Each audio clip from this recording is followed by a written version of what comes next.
我现在给你住址，等一下来按电铃的，恐怕是霹雳小组，是警察，不是你。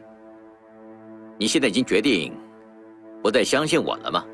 志龙，经过这么多事，也印证这么多事实，我跟阿杰要是再傻傻的继续被你骗，继续被你利用，那么我这几10年真的是白活了。志龙，我们父子俩的恩恩怨怨到这里就够了。我们父子的关系就到今天做个结束。阿杰刚刚说的话都不是随便说说，因为你对我们实在真的是无情无义。坦白说，爸爸很舍不得，也很无奈。不过，我不得不说实话。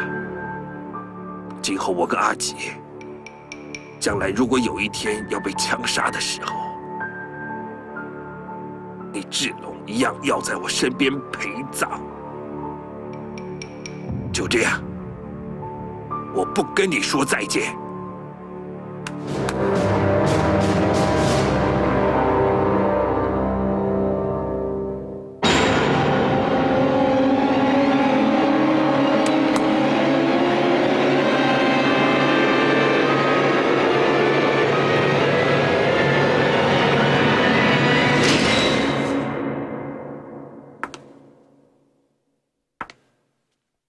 大哥，地瓜，大哥，恭喜，总算可以出来了。身体怎么样？其实啊，我上个礼拜就出来了。我回去南部看我爷爷。穆辛伯日子过得怎么样？身体好不好？哎，身体当然不好，日子也很不好过。我回去祖厝，遇到下雨，房子里头在漏水，又看到我爷爷每天捡左邻右舍吃剩的菜才吃得饱，我的眼泪都快要流下来了。日子过得这么辛苦啊！好了，先别想这么多，我们兄弟俩好好先干一杯。大哥，我很想陪你喝，可是肝炎的毛病是不能喝酒的。医生有没有说你还有多久的时间？半年，最多9个月。你自己有什么打算？我已经看开了，生死有命，也没什么好埋怨的。我只希望进棺材之前，可以好好的赚一笔钱，留给我爷爷。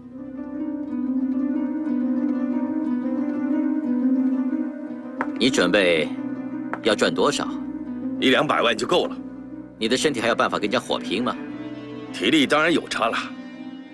要火拼，不是靠体力，靠的是胆识。另外一方面，我已经在算日子了，所以也没什么事是我不敢做的，没有什么人是我不敢拼的。大哥，只要你交代，我就一定做到。很好。明天我先给你200万，你回老家将穆辛伯安顿好，然后你就专心的替我对付2个人。我一定要让这2个人提早判死刑。判死刑？到底是什么人跟你有这么大的仇恨？一个叫做张太极，另外一个叫做袁世修。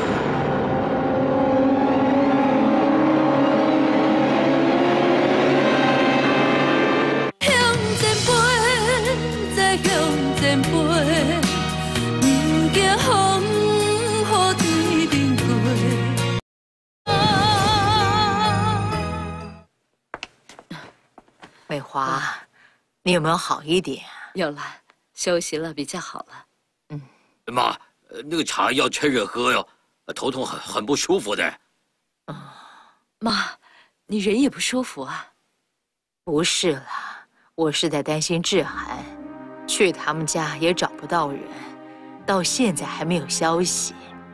妈，其实刚才你跟阿牛去找志涵的时候，他们两个正好回来向我认错，不过他们还是不肯分手，所以最后我还是把他们赶出去了。美华，你的脾气啊，不要这么硬嘛。这样他肯认错，你就原谅他就好了，何必把他赶出去呢？我不可能会同意之涵跟黄文婷在一起。为了要把之涵救回来，我绝对不会有任何让步的空间。美华，你这么做，也不能说你做错了。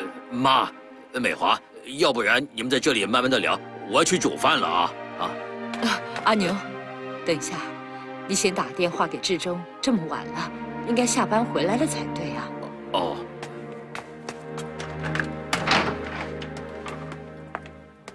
两位警官，请进。